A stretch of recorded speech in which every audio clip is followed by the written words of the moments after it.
Cafuso, desta vez oferecendo um de Carona com Unidas para minha querida Deise Lustosa, uma pessoa fantástica que a gente está indo lá em Ouro Preto, Mariana, entrevistar.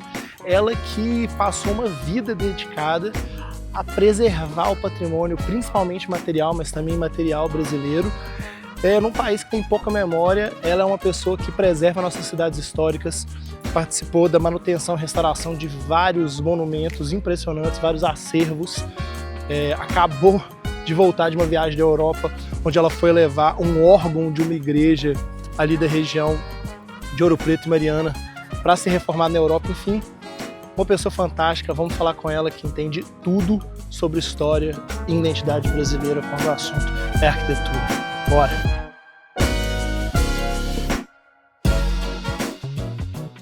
O seu pai era professor de arquitetura. Meu pai era carioca, mais caladão, mas sempre muito, muito querido, muito próximo. Uma pessoa assim, a gente brincava que ele ia senhar, que ele ia chegar aos 100 anos, porque era super tranquilo, as coisas dele tinham ele circulava naquela coisa de que vamos seguir, vamos fazer, isso vai dar certo, isso não sei o quê, sempre muito positivo. Um cara positivo. Super, super. Ele sempre nos colocou nessa história de que era importante que nós tivéssemos uma profissão e que a gente não dependesse de homem para poder ficar debaixo da asa de um cara que ia nos maltratar ou que não daria o que a gente queria. Sobre a sua vida, né? Exatamente. Então ele sempre teve essa coisa assim, ser independente é uma coisa que eu aprendi a ser, mas eu aprendi dentro de casa também. Minha mãe era uma pessoa muito aberta, muito atenta, vivia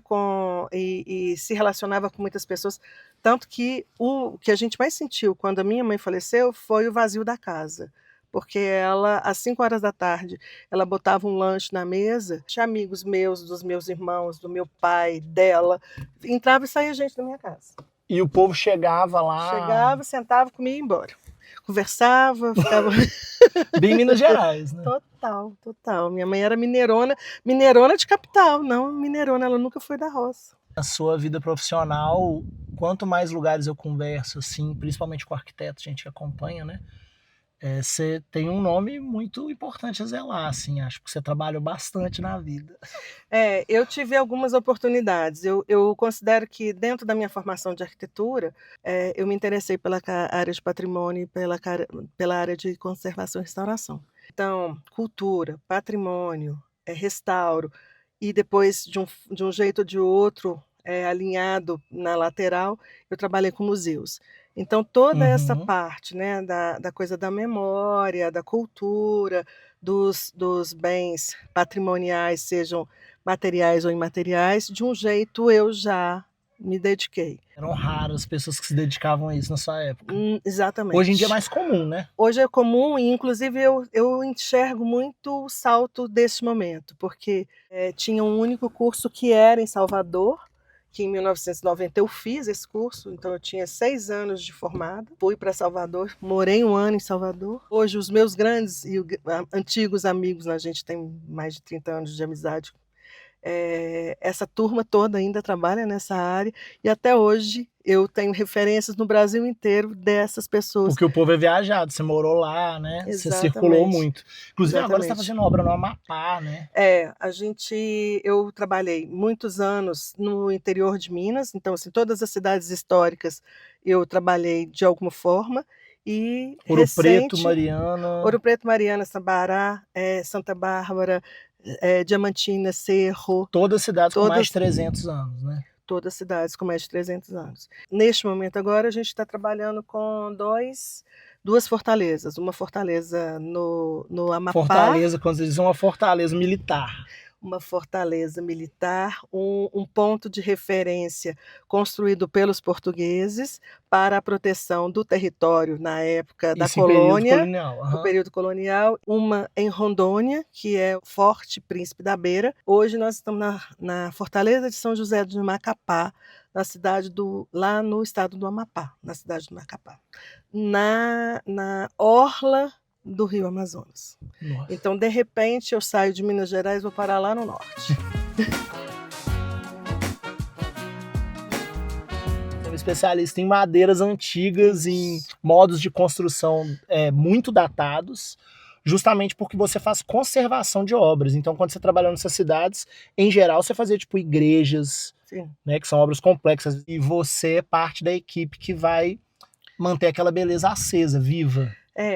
Tem uma questão muito interessante. Por eu estar desde do meu estágio, trabalhando há mais de 35 anos dentro dessa área, hoje eu tenho uma bagagem muito grande sobre essa questão das tecnologias, das técnicas e sistemas construtivos, do modo de saber fazer, né, das estruturas, conhecimento do tipo de material, ou as pesquisas, né, que a gente trata disso. E uma das coisas mais interessantes que é esse trabalho que eu faço é que, na verdade, a gente não trabalha sozinho.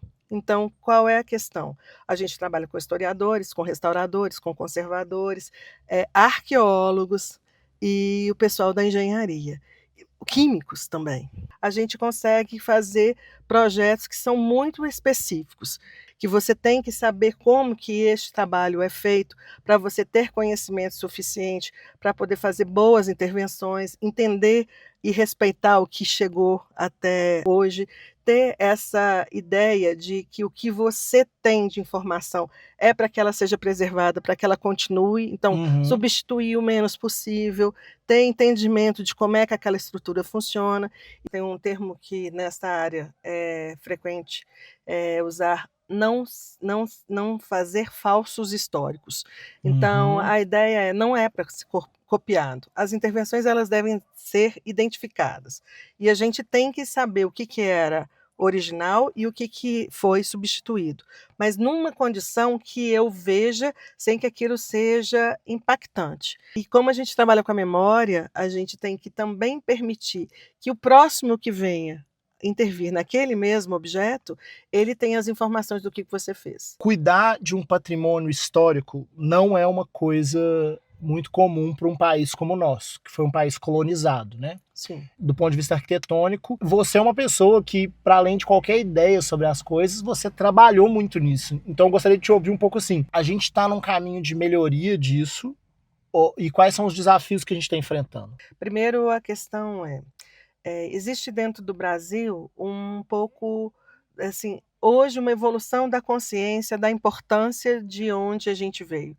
Ao mesmo tempo, de onde a gente veio é uma reconstrução, porque como nós fomos formados por vários povos, isso é uma coisa que ainda é uma construção. Então a gente tem povos originários que ocupavam o Brasil, que muitas vezes foram tratados, muito maltratados, e são até hoje, e há uma tentativa de que eles também apresentem suas expressões e continuem respondendo sobre elas, é uma questão. A segunda, de tudo que veio da Europa e que durante muito tempo era dado como este é o nosso Brasil. Estamos construindo uma coisa muito mais voltada para a Europa. Como se a construção da nossa identidade fosse replicar um modelo europeu. E que não é possível. E a terceira é todos esses quase 300 anos de povos que vieram da África e que trouxeram também toda a sua cultura, toda a sua religiosidade, tudo isso, e que tiveram que ser abafados aqui. Então, quando se fala desse reconhecimento de qual é esta cultura, nós temos também uma cultura em processo de construção, de revisita, e nem sempre é só essa coisa de preservar. O que eu acho que tem um trabalho muito sério e que a gente tem que coincidir, nem tudo deve ser congelado como estava antigamente. Nem tudo é tão importante quanto. Importante para quem? Então, o que eu hoje vejo que a gente tem que entender? Temos aí vários objetos, várias edificações, vários processos que estão aí que a gente deve preservá-los, a gente deve reconhecer, compreender, divulgar e preservar. Ontem a gente abriu uma exposição sobre objetos afros aqui no Museu da Inconfidência. Essa leitura já teve gente que disse que isso é apropriação. Na verdade, foi feito através de um processo, inclusive, de construção com escutas de várias entidades e representantes e historiadores, gente que está pensando nisso há anos. E só para você perceber, em Ouro Preto, que 30% só das pessoas que habitam aqui se identificam brancos, não negros. Então, a gente vive numa cidade que Preta. é uma cidade preta. E quando você vai olhar E para o que não tem a investimento... representação Exato. aqui. Quando você vai nos museus, só tem uma representação extremamente branca. Da coisa né? nobre, da coisa sofisticada, da coisa erudita. História narrativa, né? Exatamente. Então, quando a gente fala de Portugal, Portugal está num momento histórico que não é de opulência, mas Sim. ele já foi o grande império das navegações. Não, e se você pensar, assim, eu tenho certeza de que tem contribuições, mas tem não só essa contribuição, nós tivemos várias.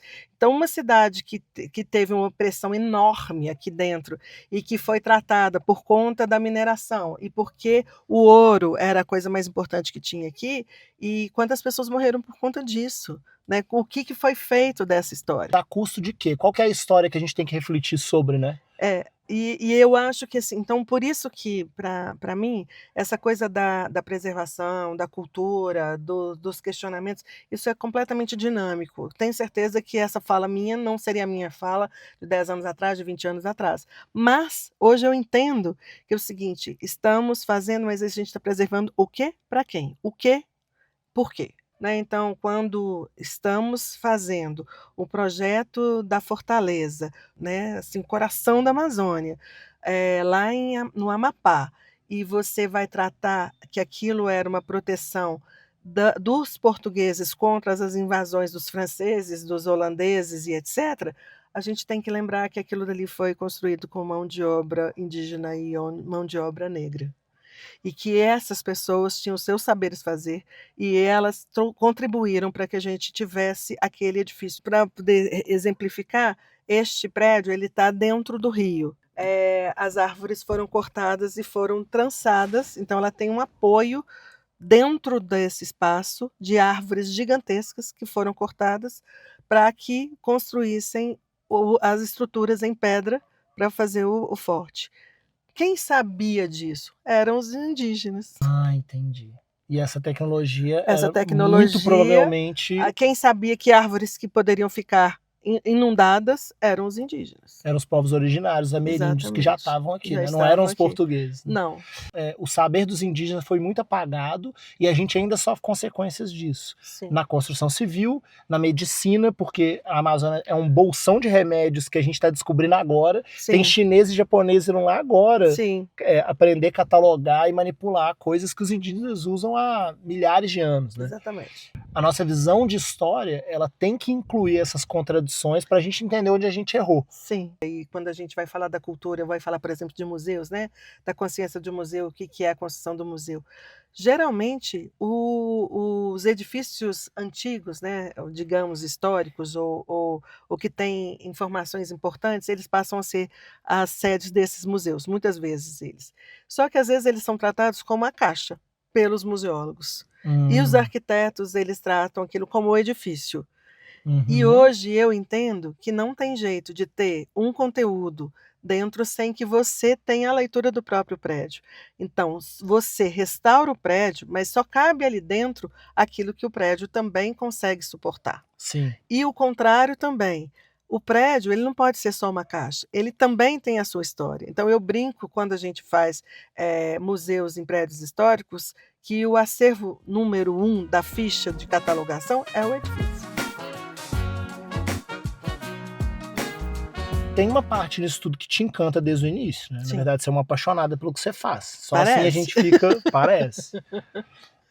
Eu conheço seu trabalho, te acompanho há um tempo, então eu sei que o tanto que você é comprometida com isso. O que te pega hoje? Onde você olha e fala, cara, eu quero passar os próximos 10, 15, 20 anos contribuindo desta maneira? Por mais que o trabalho que seja feito por arquitetos, engenheiros, historiadores, arqueólogos, se ele não for feito junto com o pessoal da comunicação, se ele não for feito com o pessoal da educação, se ele não for feito com uma intenção e vontade política, o trabalho da gente ele é perdido. Então, não há condição de se gastar qualquer número, milhões, em cima de objetos, em cima de edificações, de cidades, de grandes bairros, se não houver junto com isso, toda essa questão de envolvimento da vizinhança, de acompanhamento da comunidade, De de mostrar para as pessoas por que isso é reconhecimento. importante, onde que isso toca no senso de identidade dela.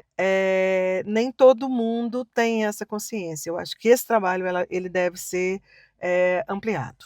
Eu acho que sai dessa coisa só da preservação e da vida, o lugar em que você visita e que as pessoas amam o seu lugar, você tem uma identidade e essa identidade é apresentada para você como uma coisa que eu amo, que eu gosto, que eu faço, ela se preserva por ali mesmo. Sim. Então não precisa só ser uma coisa histórica. Então um trabalho que eu acho que deve ser feito dentro dessas áreas que têm interesse de preservação é principalmente a conscientização daquela comunidade em relação ao seu espaço. Quando a gente compreende que o que é o mais importante é quem está localizado naquele lugar, o trabalho muda completamente. E você começa a ter essa contribuição e esse envolvimento que, quando vem de cima para baixo, isso não funciona. Por isso que tem que ter comunicação e educação sempre vinculado nesse trabalho de preservação, né? Sim. Minha amiga, obrigado, viu? Essa entrevista foi maravilhosa. Ai, que bom. Espero recebê-la mais vezes para papos. Adorei. É isso aí, meu povo. Mais um De Carona com a Unidas no ar. Obrigado pela audiência. Já segue aí o canal da Unidas e ativa o sininho para ficar sabendo dos próximos episódios. Fica aqui um salve, siga Desde Lustrosa, procure saber desse trabalho fantástico. E a gente se vê aqui até semana que vem.